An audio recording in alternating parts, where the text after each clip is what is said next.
Assalamualaikum warahmatullahi wabarakatuh. Saya Sekar Mentari Hendrojano dengan NIM E00193990. Sekar Yuhana, NIM E00193770. Nama saya Seruni Acilahaya dengan NIM E00193992. Maka nama saya Teresia Avila Ines, NIM E00191406. Nama saya Said Yudha Kusuma Kalbeka Jati, NIM E00191381. Kami dari kelompok 9 akan mempresentasikan mengenai hukum Islam pada masa kebangkitan kembali. Saya akan mempresentasikan mengenai latar belakang. Hukum Islam sendiri telah diwahyukan sejak tahun 610 Masehi dan digolongkan dalam dua kata kunci. Yang pertama merupakan syariah, yaitu penerapan peraturan-peraturan serta hukum yang telah digaris pokokkan oleh Allah Subhanahu wa Ta'ala dan dibebankan kepada kaum muslimin agar mereka selalu mematuhinya. Dan kata kunci kedua merupakan fikih, yaitu pemahaman dan pengertian ilmu syariah itu sendiri, dengan menguraikan norma-norma hukum yang telah didapatkan dalam kitab suci Al-Quran, serta menguraikan ketentuan tertentu yang merupakan sunnah yang dilakukan oleh para nabi yang telah tertera dalam kitab-kitab hadits. Akan tetapi sebelumnya, hukum Islam sendiri pernah mengalami masa kelusuhan. Namun, memasuki abad ke-19, pemikiran dan implementasi hukum Islam kembali bangkit dengan dalam gerakan Salafiyah yang dilakukan oleh seorang mujtahid besar yang bernama Ibnu Taimiyah beserta muridnya yaitu Ibnu Qayyim al-Jauziyah yang memberlangsungkan pemikiran ini. Dan sebenarnya keberlangsungan pemikiran ini tetap berjalan hingga hari ini dan dilakukan oleh pakar-pakar agama lainnya, hingga seorang aktivis pun juga ikut berkontribusi dalam pembelajaran dan konservasi implementasi pemikiran kebangkitan hukum Islam itu sendiri. Dan keberlangsungan hukum Islam ini sendiri terus bergerak secara dinamis, dan alhasil mereka juga telah berbaur dengan berbagai macam hukum dalam mancanegara. Misalnya, hukum Islam sendiri telah berbaur dengan hukum tidak tertulis yang merupakan hukum adat yang juga telah diimplementasikan dan telah berdiri sejak lamanya dalam berbagai macam suku, adat, dan berbagai macam mancanegara lainnya. Dan hukum Islam sendiri ini hingga sekarang akan terus berjalan dinamis, di mana mereka akan selalu membaur dengan perubahan-perubahan yang terjadi pada sekitar kita. Seperti kita tahu, ada yang namanya suatu teori yang bernama resepsio teori. Dan dalam resepsi teori ini memiliki arti di mana hukum ini akan terus berlanjut selagi hukum ini akan selalu diakui dan divalidasi oleh kaum masyarakat sekitar kita. Maka dalam makalah ini kita telah menemukan rumusan masalah, yaitu mengetahui bagaimana perkembangan hukum Islam pada abad ke-21 hingga sekarang, serta cara penerapan hukum Islam itu sendiri pada abad ke-21 hingga sekarang. Jadi, maka dari itu, tujuan dari makalah kita sendiri akan menjelaskan perkembangan hukum Islam pada masa sekarang serta implementasi hukum Islam itu sendiri. Di sini saya akan menjelaskan tentang perkembangan hukum Islam pada awal abad ke-21 hingga masa sekarang. Realitas eksistensi hukum Islam dengan pemikiran Islam modern. Eksistensi hukum Islam di Indonesia sudah ada sejak agama Islam masuk di Indonesia. Karena itu, hukum Islam telah menjadi bagian integral dari pembinaan hukum nasional sampai sekarang ini, dan peranan hukum Islam dalam pembangunan hukum nasional adalah untuk mengisi kekosongan hukum dalam hukum positif. Dan hukum Islam berperan sebagai sumber nilai yang memberikan kontribusi terhadap aturan hukum yang dibuat dengan sifatnya yang umum, tidak memandang perbedaan agama. Maka nilai-nilai hukum Islam dapat berlaku pula bagi seluruh warga negara Indonesia. Secara realitas diyakini bahwa dinamika masyarakat dapat berpengaruh terhadap konsepsi hukum. Dinamika masyarakat atau adanya modernitas yang terjadi yang mengikuti zaman memunculkan perubahan terhadap hukum Islam. Perubahan hukum Islam bukanlah perubahan yang mengubah persepsi secara tekstual, melainkan perubahan yang mengubah persepsi secara konseptual. Disesuaikan dengan fikih atau ilmu penalaran oleh ulama yang diintegrasikan dengan hukum Islam positif. Modernitas hukum Islam yang terjadi di Indonesia diikuti dengan pendekatan pemikiran Islam modern. Perubahan pemahaman terhadap konsepsi hukum Islam lebih bersifat historis dan sosiologis. Sejan menyajikan hukum Islam bukan sebagai seperangkat norma yang diwahyukan, tetapi sebagai fenomena historis yang berhubungan erat dengan realitas sosial. Sejan menyimpulkan bahwa sebagian besar hukum Islam termasuk sumber-sumbernya merupakan akibat dari sebuah proses perkembangan historis. Abad ke-21 merupakan masa kelanjutan dari kecenderungan ke arah modernisasi melalui pengabsahan diberlakukannya hukum-hukum Barat. Subsi Masami mengemukakan perlunya reinterpretasi dan adaptasi hukum Islam sejalan dengan perkembangan dunia modern saat ini. Subsi Masami mengemukakan untuk adanya proses reinterpretasi dan penghindaran adanya kesombongan terhadap suatu mazhab atau menganggap mazhab yang satu lebih baik dari mazhab yang lain perlu diadakan ihtijat. Proses istijad harus dilakukan secara terbuka lebar bagi siapa saja yang mempunyai integritas serta pengalaman dan kemampuan di bidang hukum. Memberikan kebebasan kepada kaum muslimin untuk menafsirkan hukum Islam. Kebebasan berpikir dan menjadikan pikiran ini mampu menciptakan karya-karya Islam yang dapat dipertanggungjawabkan kebenarannya. Gerakan mendobrak taklid dengan menghidupkan kembali ijtihad untuk mengembangkan hukum Islam disebut dengan gerakan pembaharuan hukum Islam. Gerakan itu muncul untuk menetapkan ketentuan baru yang mampu menjawab permasalahan-permasalahan akibat perkembangan baru, seperti contohnya kemajuan ilmu pengetahuan dan teknologi modern.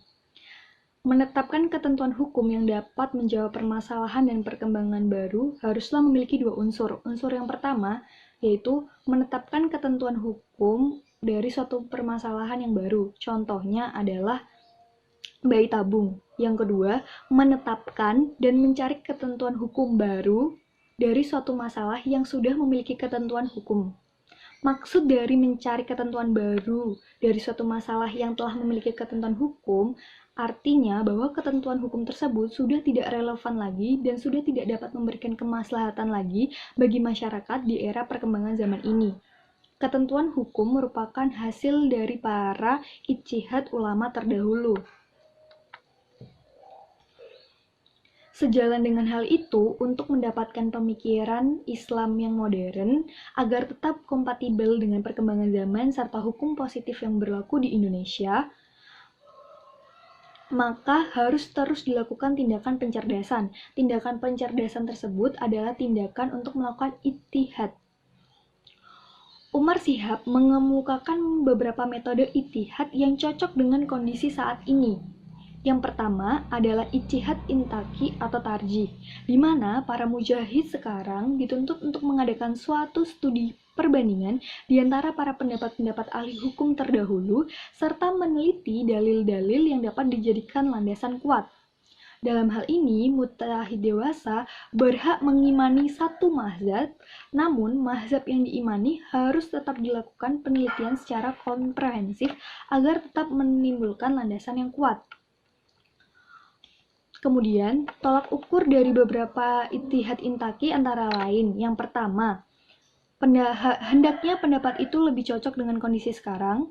Yang kedua, hendaknya pendapat itu lebih mencerminkan rahmat dalam kehidupan. Yang ketiga, hendaknya pendapat itu tidak membawa kesulitan. Dan yang keempat, hendaknya pendapat itu lebih utama dalam merealisasikan maksud-maksud syar'a atau membawa maslahah dan tidak mendatangkan kerusakan dalam kehidupan. Ijtihad yang kedua yang dipercayai Umar Shihab mampu berkompatibel dengan perkembangan sekarang adalah ijtihad insya'i atau penalaran baru. Metode ijtihad insya'i ini merupakan metode penetapan hukum fikih untuk mengambil sebuah konklusi hukum baru dalam suatu permasalahan yang belum pernah dikemukakan oleh ulama terdahulu. Kondisi semacam ini dapat terjadi karena suatu permasalahan yang muncul saat ini mungkin belum terjadi pada masa terdahulu, atau permasalahan tersebut sudah dibahas namun menghasilkan keputusan hukum yang berbeda, di mana keputusan hukum yang berbeda itu memiliki variabel-variabel yang tidak dapat ditemukan sekarang, atau permasalahan sekarang memiliki variabel-variabel yang tidak dapat ditemukan oleh terdahulu, sehingga haruslah keputusan atau ijtihad yang terbaru harus tetap dapat memenuhi kemaslahatan masyarakat sekitarnya agar tetap relevan dengan kondisi masyarakat saat ini. Dan jenis ijtihad yang terakhir adalah ijtihad komparatif atau ijtihad kolektif. Kemudian yang ketiga adalah ijtihad komparatif atau ijtihad kolektif. Ijtihad ini menggabungkan kedua bentuk ijtihad terdahulu, yaitu ijtihad intakhi dan ijtihad insya'i, untuk menguatkan atau mengkompromikan beberapa pendapat. Perlu diupayakan adanya pendapat baru sebagai jalan keluar yang lebih sesuai dengan tuntutan zaman.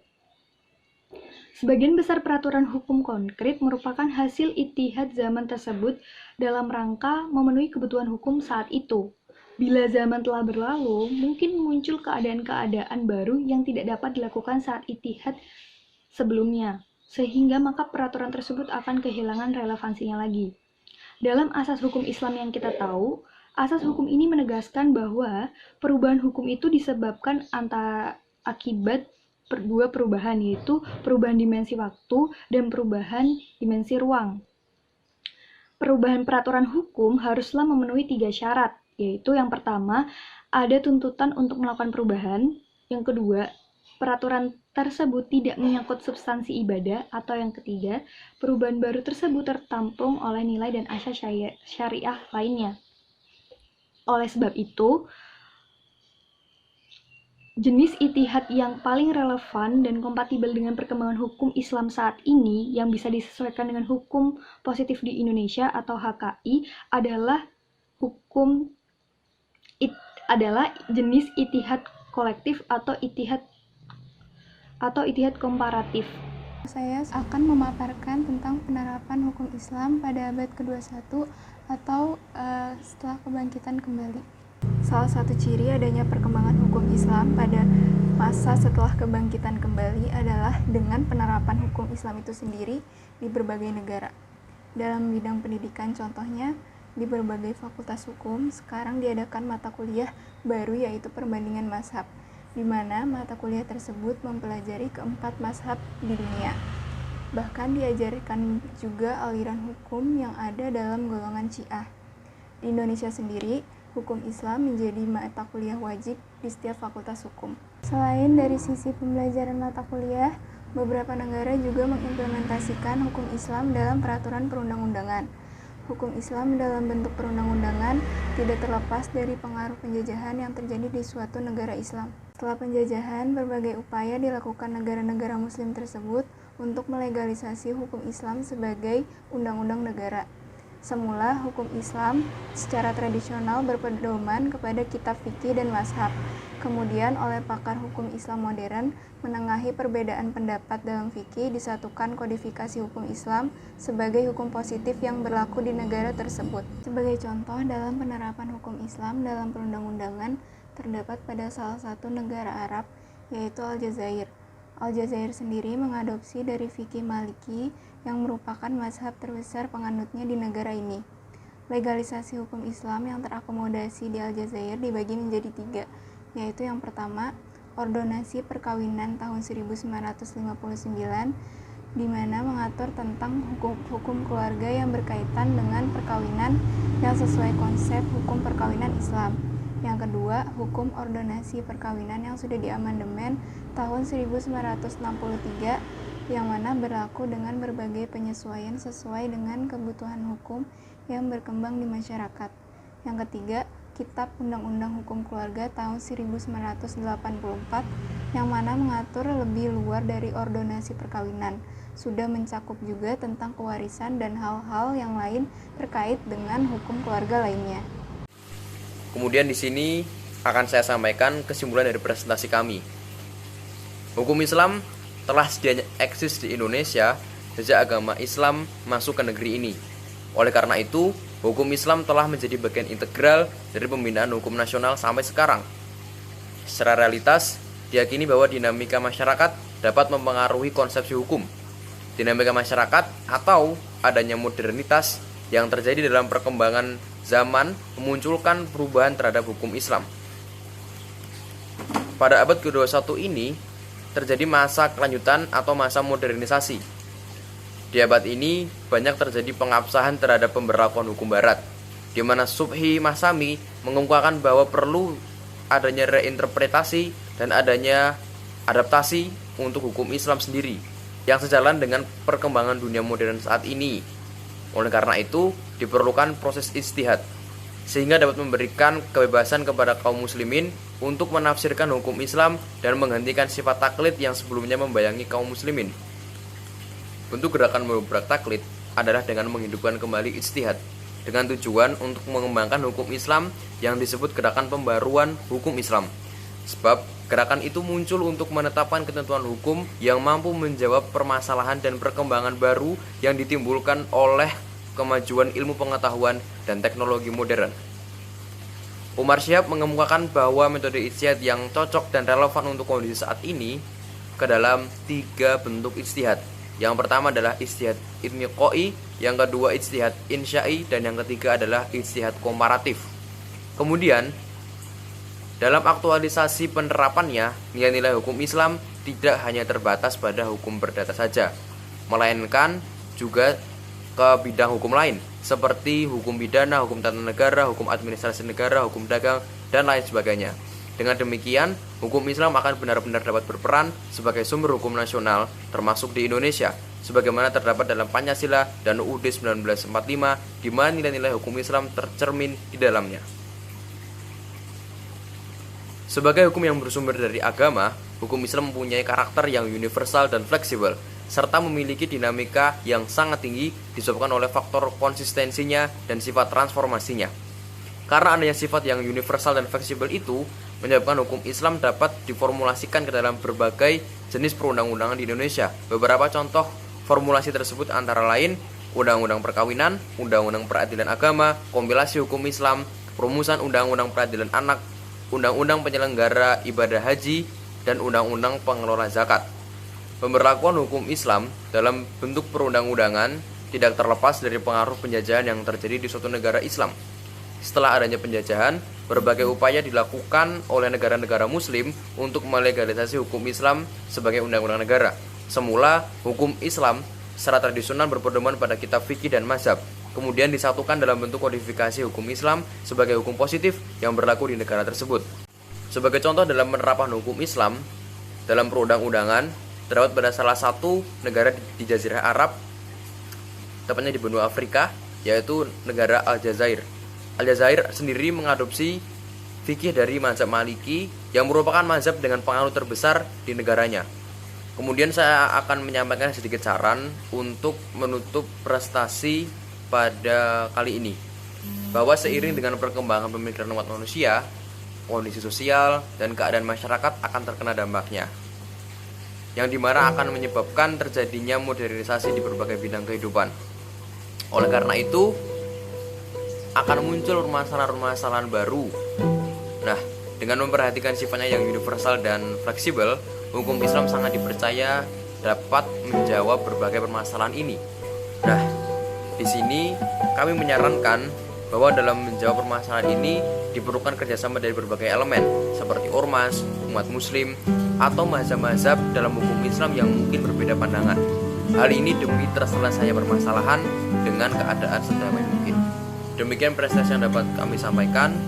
Mohon maaf apabila terdapat kesalahan. Semoga kita dapat menyelesaikan puasa kita pada hari ini dan bulan Ramadan ini dan keadaan sehat, lancar tanpa halangan suatu apapun. Terima kasih atas atensi yang diberikan. Kami kelompok 9 undur diri. Assalamualaikum warahmatullahi wabarakatuh.